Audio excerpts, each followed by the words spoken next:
I think often you have to figure out, does my version of non-monogamy look like my partner's version of non-monogamy?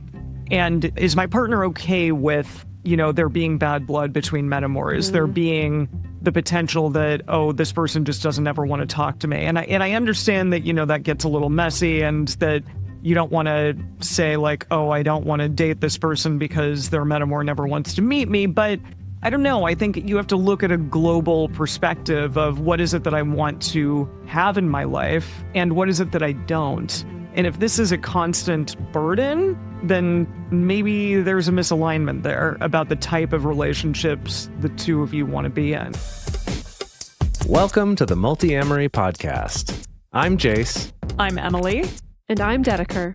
We believe in looking to the future of relationships, not maintaining the status quo of the past. Whether you're monogamous, polyamorous, swinging, casually dating, or if you just do relationships differently, we see you, and we're here for you. Things I know I did, forcing me to form myself to fit. On this episode of the Multiamory podcast, we're going to do a deep dive into answering a listener question.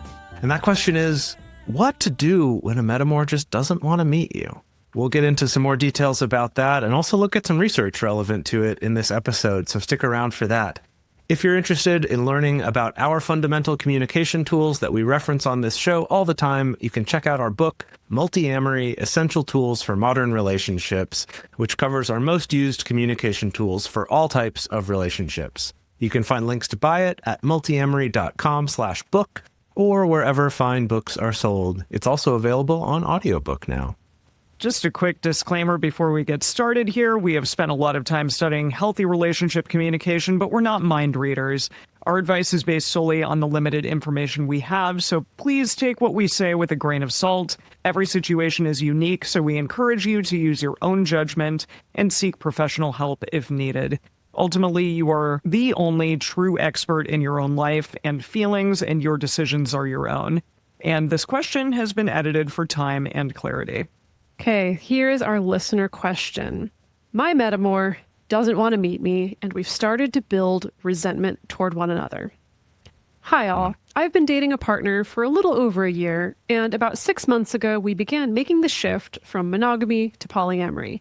Things have gone very well overall, in part thanks to you all. We'll take so much credit for your relationship successes. We'll take all the credit. Yeah. Love it. And I've started dating another person who is in a similar situation of making the shift from monogamy to polyamory. This new partner of mine has been dating her other partner for about 8 months, and I'm happy that my partner has her other partner. However, my metamour does not want to meet me. Furthermore, my metamour and I go to the same gym, and our common partner has asked me not to say hi to my metamour should I see them there, as it makes them uncomfortable. Upon further conversation, this partner confided in me that my metamour has built resentment toward me because of missteps of our common partner in learning to be an effective hinge. It causes me stress to think that not only does my metamour not want to meet me, but seems to have an unjust negative view of me. I've communicated to my partner that I think a meeting between us metamours could be beneficial, but it's something my metamour is still not open to. I know research points to positive metamour relationships as being a potentially important factor in maintaining healthy polyamorous relationships. My question to you all is, can anything be done on my end to maintain a healthy relationship without meeting my metamour? I've asked our common partner to tell me some of the things she values about my metamour and their relationship in an effort to not build resentment back towards them, but I'm wondering if you have any additional advice as we navigate this new situation. Thank you for your help. That was sent in by Metamour Meaning Well in Minneapolis. I was just there. Great city. Nice. Did a metamour give you the cold shoulder when you were there? Not there, no, but Okay. Good clarification. Yeah. So it's not a Minneapolis-specific problem, is what we've ruled out. not that I know of. Okay. I can imagine that this is a problem for a lot of people in a lot of different places. Yes. And Yeah. I do think this is definitely something that happens in the beginnings of opening up a relationship or transitioning from monogamy to non-monogamy, or getting into a relationship with somebody who is monogamous and you tell them, actually, I have another partner. it's okay that we see each other, but just so you're aware, you're essentially engaging in non-monogamy if you choose to engage with me in some sort of relationship. And that can cause a lot of tension, that can be really challenging. And I definitely have been in a scenario where I am the more experienced partner, and my partner who is less experienced may have relationships with other people who don't really necessarily know much about non-monogamy as well. And that creates some potential tensions there. It can be definitely challenging. Yeah, there's a lot of different dynamics that can come with that. And I think what's interesting about this question is that everybody's new. It's 6 months ago for the question asker. And it says that this new partner's been dating her other partner for about 8 months, and that they're new to it, I guess. We don't know how new, but yeah, that's definitely adds to the challenge, right? Because you're more likely to make little missteps, and it sounds like there's been some of that. And then also there's that whole this is a new relationship to a person that I've never had to think about before. So I have no guideposts or no role models of what's normal, what's acceptable, what's unreasonable. And yeah, I have definitely seen this so many times, some variation on this. I'm trying to think back to my very early days of non-monogamy. And I feel like even though I read all the books, right? I read Ethical Slut, and Ethical Slut. You wrote a book. Well, or that two. wasn't at the point. I wasn't there yet. I wasn't there yet when I was reading We're the back books. in time. Back in time, way back in time. Even though the Ethical Slut, at least from what I recall, is fairly pro Metamours meeting, crossing paths, fairly pro kitchen table. I read that, but I even then was still well, I'm not going to do that. Oh, really? Yeah, I was I have no interest in that whatsoever. I'm I get this is sure, maybe some people practice non-monogamy this way. I don't think that's for me. I'm more interested in dating multiple people, and this whole issue of metamours I don't really want to deal with. So yeah, I didn't even think about it in the early days. So it was the combination of I was in this mode where I'm just focused on one thing. I'm kind of just focused on what I can get out of this, combined with Sure. I have not been presented with any models for how to deal with a relationship like this, as in a metamour relationship. Literally most of the models that are shown to us is if your two lovers get together, that's just a disaster, either a hilarious disaster or a really dramatic disaster. And so I really was not motivated at all towards trying to actually meet my metamours in the early days. I think, Dedeker, you might have been the first real, true metamour that I met. Maybe? I'm trying to remember, and Jace, perhaps you can correct me if I'm wrong there, but I think the very first person that you kind of went on a date with, Jace, I met that person, but you didn't really date for that long. It wasn't particularly, I guess, long-lasting or meaningful, but Dedeker, obviously... Here we are. And is. She's still here. Yes. We can't get rid of her. Yeah. You may have, now that I think about it, you may have been my first, maybe healthy metamour, healthy, intentional metamour meeting. If I recall everyone, correctly. this is why it's important, okay? If you want your own podcast, and you can't get out of a relationship for I haven't- 11, 12 years. I haven't then talked here we about are. this a lot on the show or with the two of you, but I had some pretty toxic early metamour relationships. Again, born out of just no one really knows what they're doing, and everyone's just a little, I don't know, a little misguided. I dated someone for a while who would introduce me to his other partners, but only in situations where it was a weapon. God. If he was on the what does that rocks, mean? if he was on the rocks with a partner, He would use you as the weapon. yeah, yes. And this is stuff I didn't even put together till years later. Man, that was fucked up. Years later. Wow. But Yeah, you're not even aware I of it. wasn't aware at the time. Yeah, he would be on the rocks with somebody, and without telling them, he would bring me to an event where they were, basically. Awkward. Right? Without warning them, he would roll up with this other lady that he's dating. To show them he's got other options. I and- think yes. And Well, that doesn't sound very That's ethical messed at up, all. yeah. it was Yes. really messed up, and some really messed up things happened. I saw some really messed up reactions to that, as you can understand. Yeah. Absolutely, yeah. but- It's the worst possible way to Oh introduce a no, metamour. seriously. Yeah. But if you think about it, it further disincentivized me for a few more years away from thinking this is a good relationship to be in, because most of my Wow. experiences were Right. people are very unhappy with not only the arrangement, but often very directly unhappy with me. Yeah. you for know, existing. so Yeah. bad times. And then like after that period, my first, I guess, real metamour, as in like my partner was also having like an emotional entangled relationship. That was also complicated because this woman was much more monogamous leaning. Yeah, Emily got all the deets later. Well, this person was also my metamour That's true. for a while. Yeah. That's true, And yeah. like our shared hinge partner, again, kind of like the question asker is talking about, was not doing a good job managing the communication, right? Like That was not me, by the way. That was not Jace. Listeners at home. No, it was not. yeah, our shared hinge partner was Jace was great. Telling I all mean, these, I made my mistakes too, but I was not this particular yeah, was like guy. telling all these lies Not of this mistake. omission and like all these concessions for this person. And so, yeah, like resentment built up very quickly. I will say, I do think one of the mistakes that I made, which is a classic mistake, is that like I projected a lot of, like, I think I blamed this metamour for a lot of problems that were Yeah. actually a hinge problem, which we've talked about Yes. in other episodes. Yep.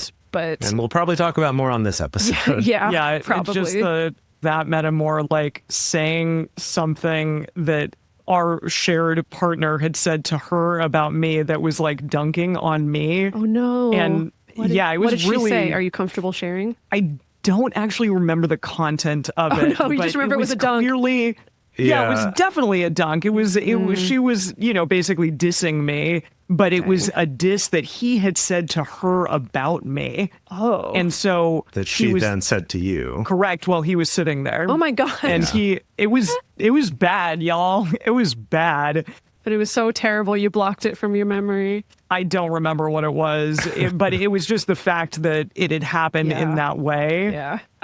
Don't do that, everyone. Well, Yeah, not a good tip, yeah. Don't say shitty things about your partner to your other partner.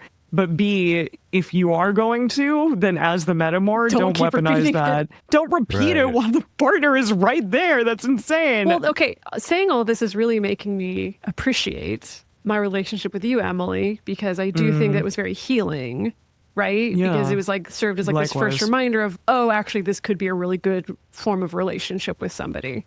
You know, Yeah. because like 100%. as I'm saying all this out loud, I'm like, wow, that's a bad track record of metamour relationships. A lot Like, of bad history. that could have yeah. had me off this whole meta thing for the rest of my polyamory career. But I think since then, also, it kind of laid the groundwork for future metamour relationships as well. And I'm not sure if all of yours have been great, but I think that a lot of mine have been really good. Not that I've done it nearly as long as you have, and getting back into it, I do think, though, that if you have a sense of this can be a really meaningful relationship that can enhance your life as opposed to detract from it, that kind of allows you to, even if things are a little scary, go into a first-time meeting being like, hey, I just want to recognize the human in you, you recognize the human in me, and let's like have a mutual understanding here.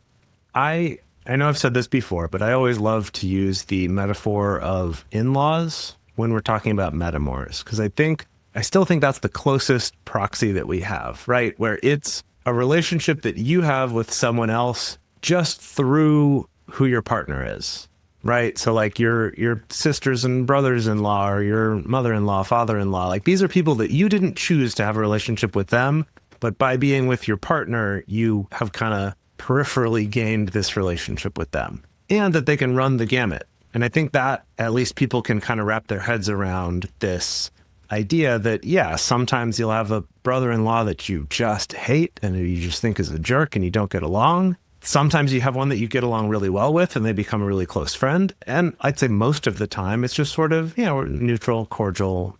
Yeah, we see each other at family events and it's not a big deal. It's not a relationship I think about a ton. And I think that sets a really good example for, what a metamour relationship can be, and maybe a way to categorize it for, especially when you're just starting out and I haven't had this relationship before. I don't know, like mentally, emotionally, where to put this relationship. And then I think that also the metaphor can be used as kind of a way to give yourself some landmarks for what's normal behavior and what's maybe getting into weird, sketchy behavior. So if we go to this, like, imagine that you started dating somebody and something happened early on in your relationship that they relayed to their sister. that made you look bad or that the sister interpreted that way, right? You could end up with that similar kind of triangulated thing where now your relationship with your sister-in-law is kind of poisoned a little bit or is starting off on the wrong foot because of some miscommunication involving your hinge, right? That wasn't directly from you at all. Your partner told their sister a dunk on you, and then the sister repeated the dunk back to you, Right. and then it's just, we've really poisoned the well. And in that situation, I could see that sister being like, I don't really want to meet this person. Kind of like, I don't know, man, you got to earn that first. Like, you've only been dating them a little while, whatever. Like, I don't want to meet them yet. I think that's, it sucks, but it's reasonable. Obviously, when we say sister-in-law, we're implying marriage, but I mean more like the concept of that relationship. Maybe just like the siblings or parents of someone you're dating. Maybe that's a way to think about it, not necessarily in law. But then there's the part of this question that while Dedeker was reading it, if you watched the video version, you may have seen Emily and I both make faces. The part where they say, furthermore, my Metamour and I go to the same gym, and our common partner has asked me not to say hi to my Metamour should I see them there, as it makes them uncomfortable. To me, that's like, if you imagine that with an in-law or like a sibling of someone you're dating, if they're like, hey, you go to the same gym as my sister, but if you see her, like, do not say hi to her. Like, that feels weird. And that's the part where Emily and I both made a face of like, that crossed a line into like, this is entering some territory that's a bit weird. It isn't just, oh, we're not comfortable, we're not sure what to do, but it's kind of like taking the whole triangulation problem and almost reinforcing that even harder. And what I mean by that, the triangulation problem, right, is when I don't ever communicate directly with this person. Instead, it all has to go through this intermediary, which is that shared partner. And that's just not a good way of communication. It's a shitty burden to put on that hinge partner. Often they put it on themselves, though. We've all been there. We've all done it. But this is almost kind of saying like, and it has to stay that way. It's not just I'm doing that because that's how everyone wants to communicate, but it's like I'm imposing this restriction to keep it that way. And I don't think the partner's doing this on purpose necessarily to make themselves be this go-between, but that's what they're creating. And that's something that we've pretty universally seen go badly. So I want to talk about this research that the person cites. However, before we get into that, Jace, have you ever had a situation where a Metamour just like refuses to meet with you? I actually have had relatively good luck with that part of Metamours. I think usually the curiosity has won out, even if people are new to it. Like I'm dating someone and they date someone who's brand new to non-monogamy. I think the curiosity of them has generally won out. Like they're curious about you? Or like, how does this whole thing work? Because I think that I was a little bit lucky in the sense that people I dated very early on when I was the newbie tended to have partners who had been doing it longer and they'd been doing it longer. So on their side was more of that, this is a normal thing, whether we meet or not, fine. I'm not going to make a big deal out of it. And then as time went on, when I dated people who were newer to it or they were dating people newer to it, because I was the more experienced, established one, it was kind of this like, yeah, this doesn't have to be a big deal. We can meet each other. It's okay. I do remember the one time, though, that Emily... Yes, sorry. that you're going to say? Yes, no, there was one time when this guy that I had slept with in San Diego, and then he like came up to hang out. And just this was for, like, really an evening. early in our opening up. It was really early, but you went over to see Dedeker that night. Okay. So it was... Okay, so not too early. It was not too early, but pretty early. But yeah, he was definitely like, I don't want to meet him. I don't want to meet him. But then Jace had to come back to get some clothes or something that he forgot. Yeah, this guy like sat out in his car waiting until you told him that I had already left to go to Dedeker's. He met you anyways. Right, and then I got to the car and realized like, oh shoot, I forgot something and had to come back in and there he was. Oh, okay, hold on. So this guy's sitting in the car, like waiting for the go-ahead from Emily. And then the minute that Emily's like, yeah, Jace just headed out, this guy booked it into your apartment, like in the time it took Jace to walk to the car and realize that he forgot something? At the front door. So he wasn't like inside yet, but he wasn't was coming inside Emily in. yet. Correct. He wasn't inside Emily Not yet. yet. Yeah. So I came back to pick up whatever it was that I'd forgotten and, said hi to him. We shook hands or whatever. I was like, oh, hey, good to meet you. I'm Jason. And I didn't know that he'd been hiding from me. Oh. That might have changed my impression a little bit. Would you like hide in the bushes and be like, boo? Maybe. Yes. But yeah, and I went and did my thing and, said bye and left. And then Emily, you told me that after that happened, that he was really like... He was like, oh, that was fine. I'm like, yeah. I'm like, he's great. Chill out, okay? Yeah, he's like, gonna oh, be all that right. wasn't weird at all. That was He was like, that was totally normal. fine. Yeah. And I'm like, that's how it's done, sir. Yeah.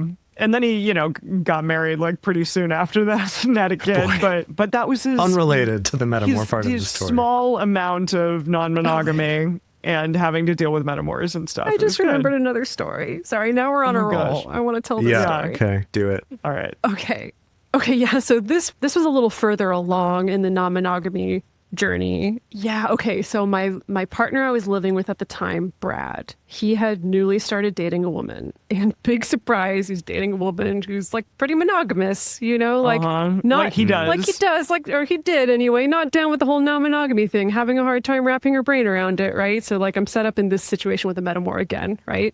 So we planned like, okay, this is the situation is I'm at our house and I'm hanging out with my other partner, Jake, right? And we were going to hang out and then we were going to head out for a date. And in the meantime, Brad was out with this woman, let's call her Teresa. And it was like, okay, I'm going to bring her back home and maybe we can organize it and like communicate it ahead of time that it's like these two couples will kind of be like ships passing, which I think is actually not a bad strategy for a first Metamour meeting, right? Like low pressure, 5 minutes, kind of like this whole situation with the guy hiding from you, unintentionally. Right. Right. Like, Quick hello. A quick move hello. on. Like Yeah, see if it, whatever. And like no one's forced to hang out or be sociable or whatever. And so we also thought like, okay, so we can coordinate the ships passing in the night meeting. Plus, like maybe if you, Dedeker, are there with your other partner, maybe that takes some of the pressure off that like The meeting. the new this new woman doesn't feel like she's jockeying for my partner's attention, right? Like maybe that'll make it feel a little bit more balanced. And like, great, I ran this by Jake. He was in, you totally get it. Like, sure, let's go. So Jake and I are hanging out at the apartment. And then Brad walks in and brings in this new person, Teresa. And it's like immediately clear that she is so uncomfortable and so pissed off also at the same time. Really? Like so Pissed uncomfortable, off? so pissed off.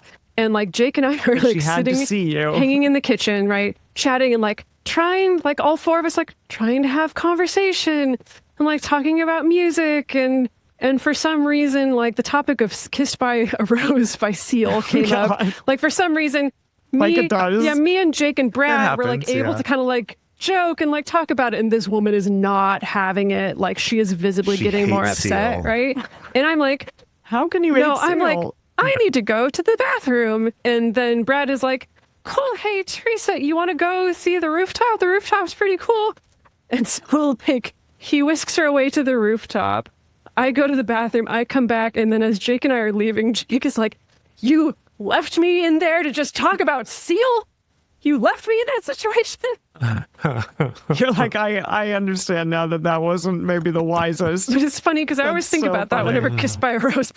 I Wow. love it. How could you not? Anyway, so yeah, yet another not great. I would not recommend a situation like that if not everybody's on board.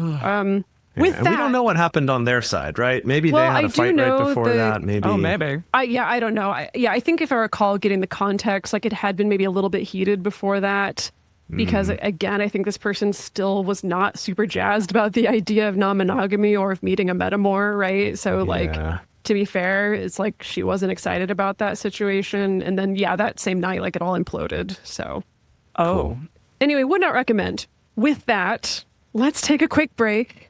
And when we come back from the break, we're going to talk about research. And we're going to talk about like what's actually actionable here. What could you do in this situation to maintain a healthy Metamour relationship with someone who doesn't want to talk to you?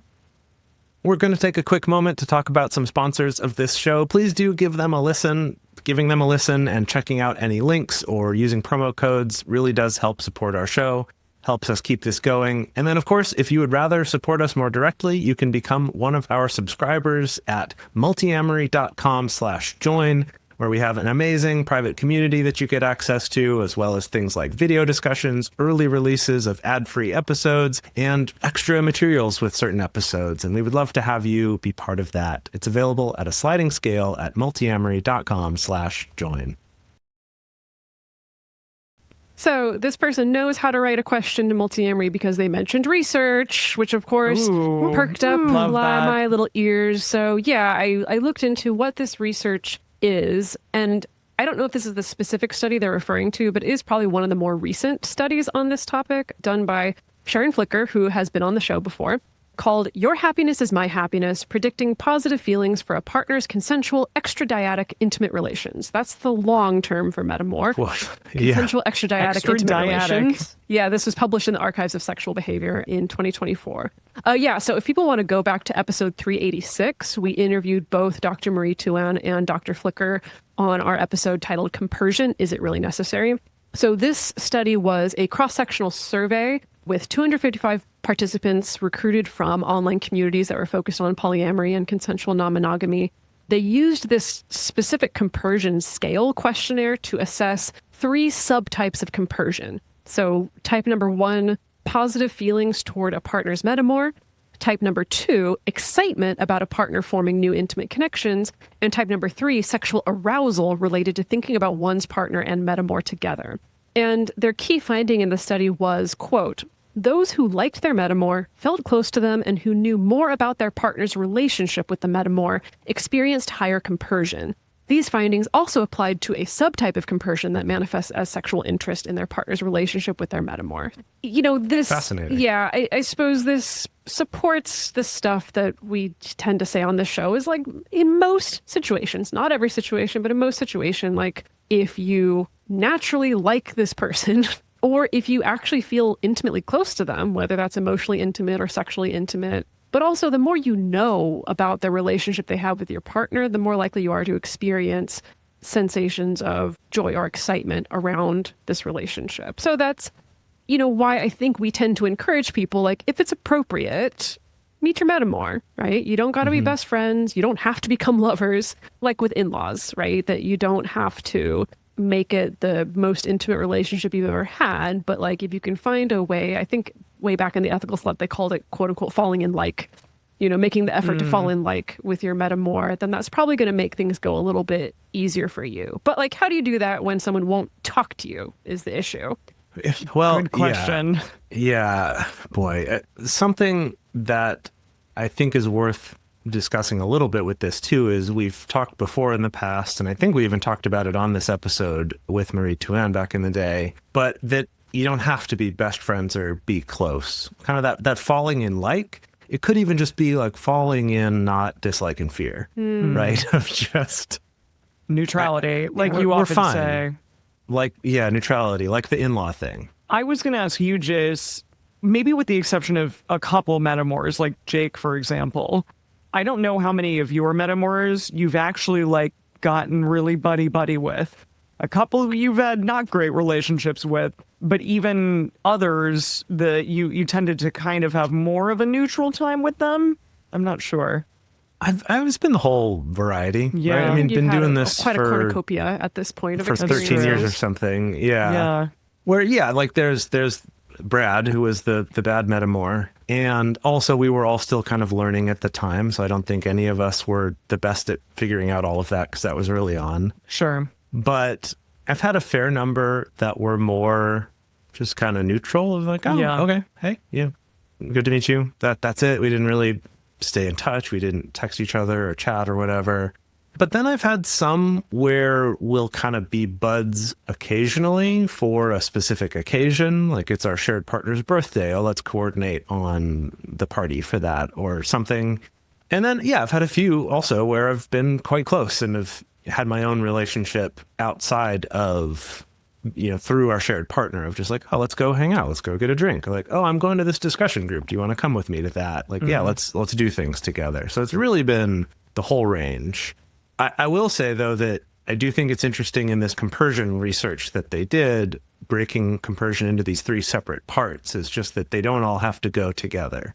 Like, I have personally never felt any sexual arousal about my metamour being with a partner, regardless of gender or anything like that. It's always been just this sort of neutral, sometimes threatened, especially earlier on, but that's never been a part for me, and yet I've had really positive metamour relationships because Okay, I've known well, I them. need So to just want press on that clarify. though, because I've had group Yeah. sex with you, and so even in that situation, no sexual arousal. Well, I mean, I did with that was me. I was involved in all of that. Okay, I'm you're saying talking about thinking the abstract about of thinking a about partner your with partner someone else. Okay, Yeah. sure. Like that I know for some people, and honestly, I think it'd be cool to feel that. I just don't, and I never have. And I think that's fine. And it doesn't mean I don't have compersion. It doesn't mean I'm not happy for my partners or I'm excited for them to have relationships. But it is this, like, I just want to clarify for the listener, if you're like, God, that seems like way too far to ask. I can barely meet this person, much less you want me to be sexually excited about that. I'm like, no. That's not a requirement at all. I do want to clarify that, take that pressure off of just kind of feeling neutral of like, oh, okay, cool. My partner's happy, I'm happy, sure, cool. I do want to pivot slightly to this quote that really got me as you were reading through it, Dedeker. Upon further conversation, this common partner confided in me that my metamour has built resentment toward me because of missteps our common partner in learning to be an effective hinge. It causes me stress to think that not only does my metamour not want to meet me, but seems to have an unjust negative view of me. Now, to me, that's the fault of the common partner. That is the fault of the hinge that all of this happened. I'm not exactly sure what to do about it, but I do think that some healing or some understanding needs to happen from the hinge on both sides of the aisle here, not only with the person who is writing in the question, but potentially with this metamour as well, because some stuff clearly happened that is outside of the control of the person who is writing in the question. And that seems to be the fault of that common partner. Something that the two of you talk to me about a lot is that while sometimes it feels nice to say, oh, the metamour is the one who is in the wrong here, actually the person that you should be focused on is your partner and what it is that the two of you can be doing in order to make the relationship better, not anything that that other person is doing, essentially. So I think that that's something to at least look at here and to hopefully try to repair, because I think it starts with that core relationship and the relationship that that person has with their two partners. Yeah, it seems like a situation where it's very important to have an understanding of like, what can I actually do as an individual? What actually belongs to me? What belongs to this metamour and what belongs to our shared partner as far as fixing, right? So, Yeah. So for instance, as far as the stuff that you can do, like I think about things like any way that you can directly communicate, even if it is not reciprocated. It could be if you know their birthday is coming up, right? It could be like writing a nice note and just like writing whatever's honest, right? Where it might be just like, hey, Happy New Year. Let's start off on a new foot this year, right? Or it can be like, happy birthday. Like, I wish you well. I hope that you're doing well. And it doesn't even have to be that intense. Or like you can take the approach of like, I just think what's important here is for this person to be able to do and communicate what they feel is the most important to communicate, and then step back and have compassionate distance, because what you don't want to have happen is over functioning for the hinge's sake, which I see happen all the time. And this is something that I tend to see happen more in women specifically, of this sense of, I really need to make sure that this metamour relationship is good. I really need to make sure this person likes me, right? And so I'm going to make up for all of my hinge partners like mistakes and missteps and neglect sometimes, and I'm just gonna like really overreach and like really try to make sure that this works. Like this way it's really tricky to figure out sometimes of like where you stand and what actually belongs to the hinge partner. But I think that any work you can do, and maybe it could be journaling, right, to like really get a sense of like, what do you actually wish this person knew about you and where you stand that you think would create the greatest good? Find a way to communicate that directly without any expectation of how it's going to be received or like what you're going to get back, and then step back and stay in your lane. That's my take. I feel like I see faces of disagreement on Jace. Yeah. Okay, give me your face. Give me your face of disagreement. I liked it, but go for it, Jace. I mean, I'm not disagreeing in general. It's more that I think where my mind goes to in terms of where to put your energy and effort first is more on your relationship with the hinge, with this common partner. Because to me, this feels like that's the relationship you have control over, or not control over, but that you have influence in. And that with this metamour, I feel like sometimes if we let ourselves worry too much about what we think someone might think about us that we have no way of really knowing because we don't have any direct communication with them. It's like Okay, we could end but up Jason- doing something like reaching out, which to them feels like, wow, now they're like threatening me and like moving in on my turf for being weird. Yes, I totally get that. But Jace, the gym, Jace. What do you do about the gym? What do you do about the gym? Okay. Yeah. Yeah. And that's why I think that the place to start here is because Emily brought up this point that there's been some damage done by the hinge partner here in that relationship. And they've seemed to have admitted it of like, yeah, I made some missteps and that's what's caused this person to start from a place of dislike with you.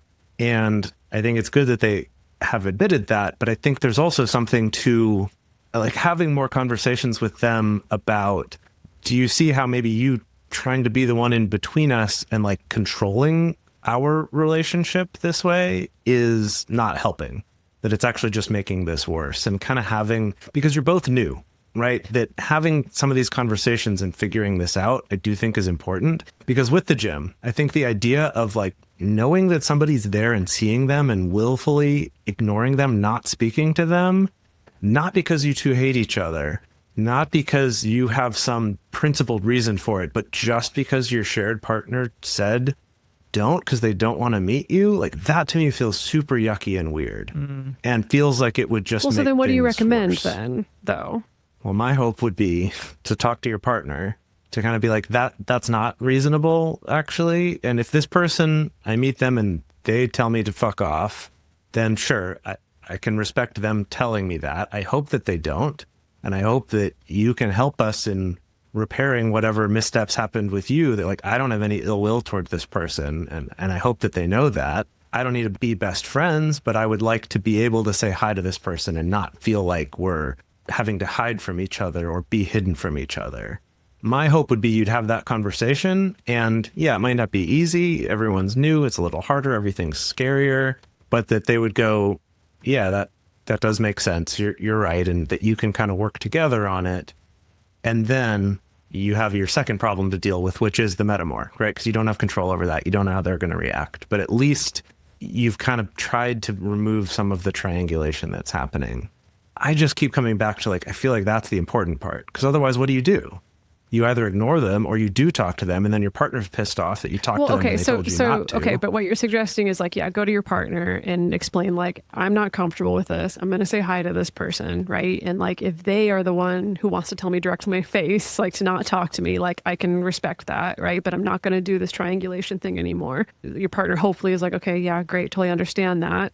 And then you go to the gym the next day and you do what? You say hi? Can I say, like, and maybe this is silly, but I'd be interested in like writing them a note and just maybe they have a locker. And They're just in the put it gym. the locker. Slide it into their In the locker. locker gym. So you're still not saying hi to them. Most but gyms you're don't really saying hi work to that them. way. That feels weird to me. Okay, I wouldn't advise that. I don't mind the note, right? Yeah, It doesn't it have just- to be a But how big would old you love deliver letter. the note? How would you deliver the note? Carrier I pigeon. mean, I guess you would have to go up to the person and be like, listen, like, I'm really sorry that things are so tense between us. This is an invitation to potentially have a talk, just you and me, so that we can get off on a better foot than we're currently on. I have no ill will towards you whatsoever. I wanted you to hear that from me. And I really would just like to get to a place where we could at least be cordial to one another, because we have somebody in our life that is shared, that we care about. And to me, I don't want to feel weird about somebody that my partner cares deeply about. And I would love if the same were extended to me. That to me is it. Like, thank That was you. beautiful. No, that was a great speech. That was like a movie Everyone in the final, gym is like crying and Yeah. dropping their weights. They're like, what is going on? everyone's No. like, say yes, say yes. No, but truly, I mean, some of the best times in non-monogamy that I've had have been in community with multiple partners together at a party or at a gathering, and you just can look around and be like, this is a group of people that I care about, and nobody's weird. Everybody's just being chill. Or everybody's weird. Well, or That too. everybody's weird, but I mean, nobody's acting like they don't like each other. Everybody is acting as though this is a great time and we all care about each other. And that is like the highest pinnacle of what non-monogamy is to me.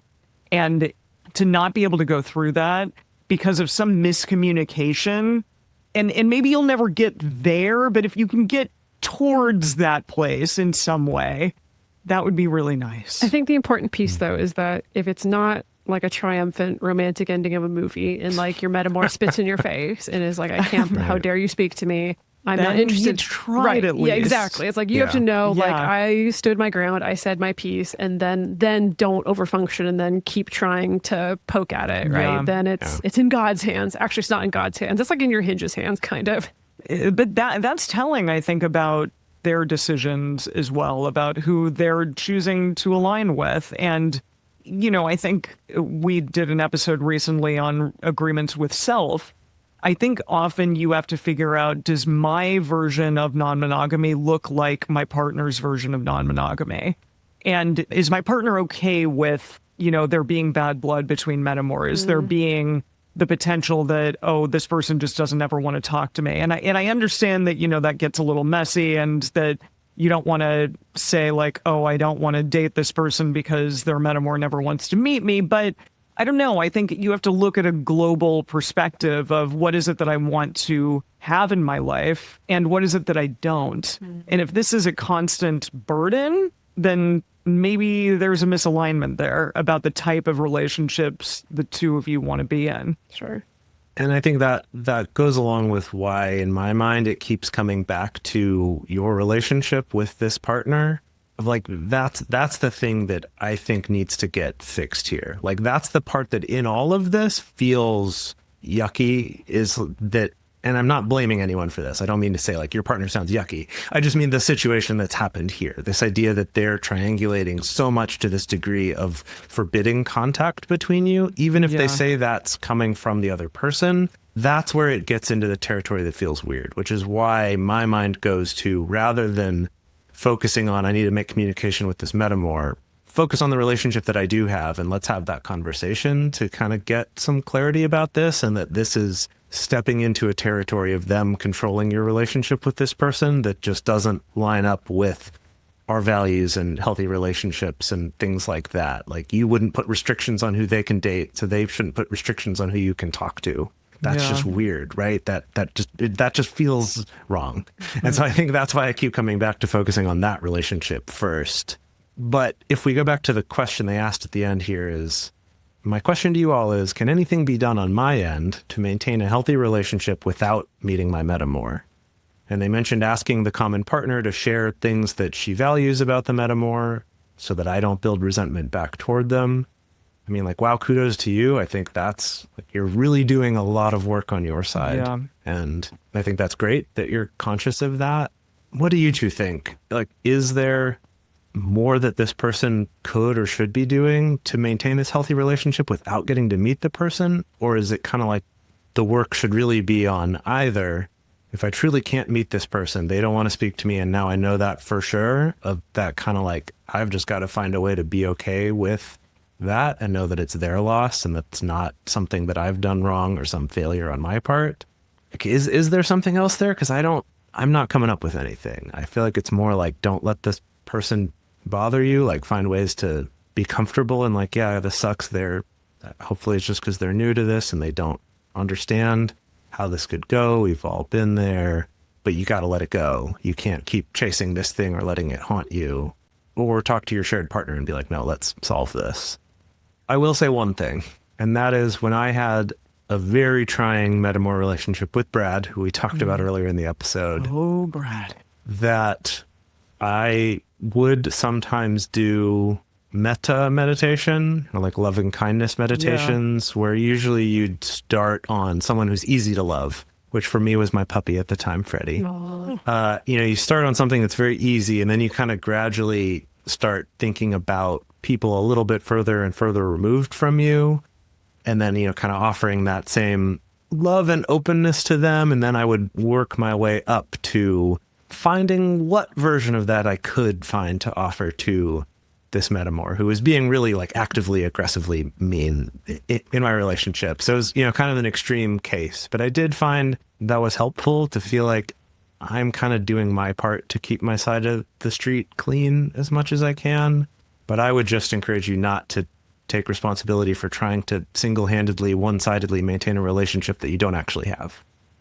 I think that's Very a good true. note to end on. And Metamour meaning well in Minneapolis, do some extra reps for us in the gym. Oh, at the gym. Yeah. Yeah, just work it out. Work and it it does out. help. I did a lot of that at that time too. I really worked You're out like, a I was lot in of great shape. Actually, really yeah, was. I felt like all of us, I was doing yoga like 5 days a week, and that was therapeutic. That was just for the Right, therapeutic right. element. Yeah. So it was a time to be alive.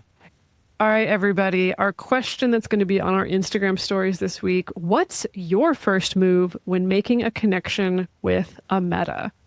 Do you put a note in their locker at the gym? Do they have a locker at the gym? Maybe write them a poem, sing them a song. Yeah, Oh, I like give that. them some flowers. That's good. Please don't do that. Send them a That'd be meme. super weird. That would be a really weird way to start that relationship. That's So very I think. silly. that's going to be on our Instagram stories where you can share publicly, but this question is also going to be posted in our episode discussion channel where you can share with others in our private Discord server. Or you can also post in our private Facebook group. You can get access to these groups and join our exclusive community by going to multiamory.com/join. Or you can share with us publicly on Instagram at multiamory_podcast. Multiamory is created and produced by Jace Lindgren, Emily Matlack, and me, Dedeker Winston. Our production assistants are Rachel Shennework and Carson Collins.